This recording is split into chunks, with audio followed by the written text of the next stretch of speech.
এই সিজনের সবচেয়ে সুন্দর হাইপ অ্যান্ড পপুলার প্লেস হচ্ছে টাঙ্গুয়ার হাওর। তো আমরা চলে গিয়েছিলাম টাঙ্গুয়ার হাওরে। সেখানে কি কি করলাম, কোথায় কোথায় ঘুরলাম এবং এক্সট্রিমলি বিউটিফুল একটা হিডেন প্লেস সম্পর্কে আপনাদেরকে বলবো। সো আসসালামু আলাইকুম everyone, welcome to Mymensingh couple.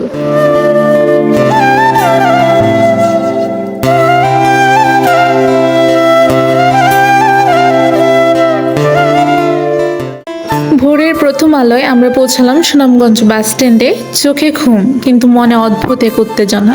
Bus stand থেকে লেগুনায় করে রওনা হলাম আনোয়ারপুর ঘাটের পথে। রাস্তার ধারে কাঁচা পথ আর লোকজনের মুখে টাঙ্গুয়ার হাওরের গল্প, সব মিলিয়ে যেন এক অন্যরকম সকাল। আনোয়ারপুর ঘাটে আমাদের অপেক্ষায় ছিল রাজকীয় হাউসবোট হামসফর। টাঙ্গুয়ার হাওরে দাপিয়ে বেড়ানোর জন্য হামসফর হতে পারে আপনার বিশ্বস্ত ভ্রমণ সঙ্গী। বোটে উঠতেই হামসফরের টিম আমাদেরকে ওয়েলকাম ড্রিঙ্কস দিয়ে স্বাগতম জানালো।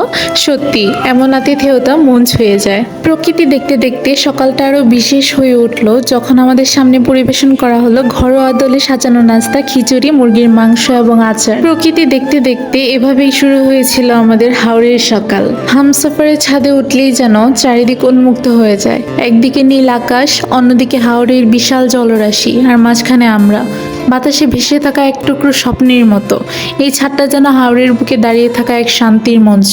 আমাদের প্রথম গন্তব্য ছিল হাওরের মাঝে দাঁড়িয়ে থাকা একমাত্র ওয়াচ টাওয়ার। ওয়াচ টাওয়ারে দাঁড়িয়ে হাওরকে দেখা মানেই প্রকৃতির চোখে নিজেকে দেখা। প্রথমে একটা নৌকা ঠিক করে হিজলবনের ভিতর দিয়ে আমরা চলে গিয়েছিলাম ওয়াচ টাওয়ারে। সিঁড়ি বেয়ে উপরে উঠতেই এক কথায় দম আটকে যাওয়ার মতো দৃশ্য।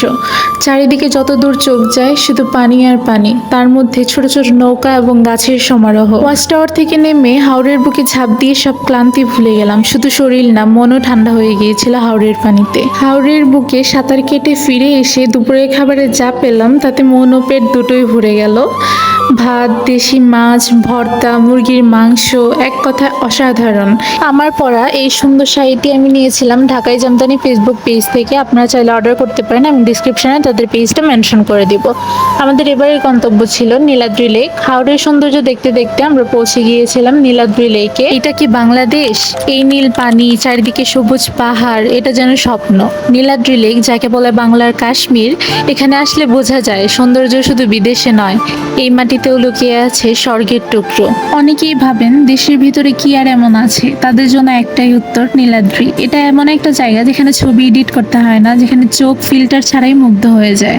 আমাদের এবারে গন্তব্য ছিল লাকমাছড়া। এবার বাইক নিয়ে বের হলাম লাকমাছড়ার দিকে। রাস্তার ধারে একপাশে জল, একপাশে সবুজের রাজত্ব, এরকম ছবি শুধু চোখ নয়, মনেও থেকে যায়। আপনারা চাইলে এখানে হেঁটেও আসতে পারবেন অথবা বাইক বা অটো রিজার্ভ করেও আসতে পারবেন।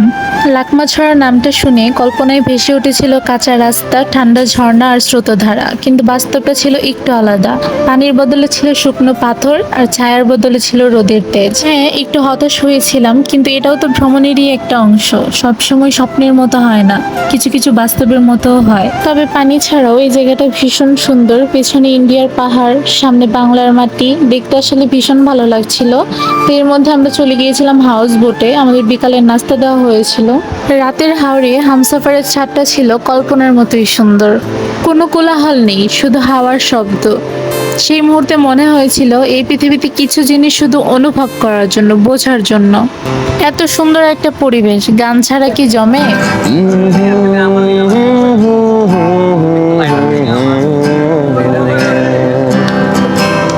তুমি তো কারণ শুধু আমার, যত দূরে সরে রবে আমার স্তব্ধ সময়টাকে ধরে রেখে স্মৃতির পাতায় শুধু তুমি আমার।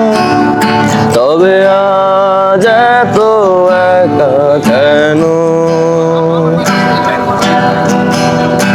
আলো হয়ে দূরে তুমি, আলো আলো আমি কখনো খুঁজে পাবো না। চাঁদের আলো তুমি কখনো আমার হবে না। আলো খুঁজে পাবো না। চাঁদের আলো তুমি কখনো আমার হবে না, হবে না।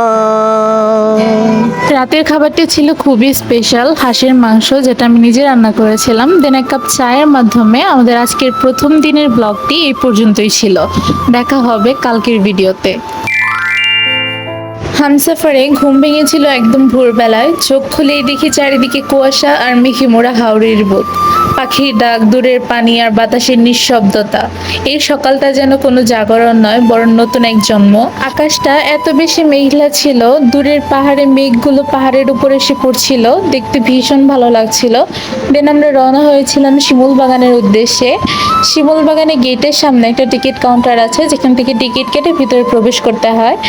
আমরা শিমুল বাগানে ঢুকতে ঢুকতে বৃষ্টি আমাদের সঙ্গ দিল। ভীষণ ভালো লাগছিল, চারপাশটা একদম সবুজের সমারোহ।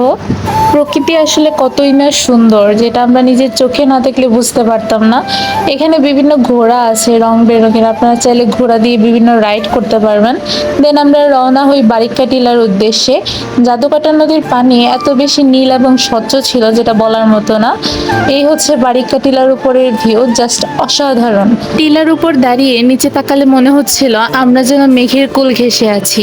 পাশে হাওর, সামনে নদী আর দূরে পাহাড়ের রেখা, সব মিলিয়ে যেন সম্পূর্ণ একটা ছবি।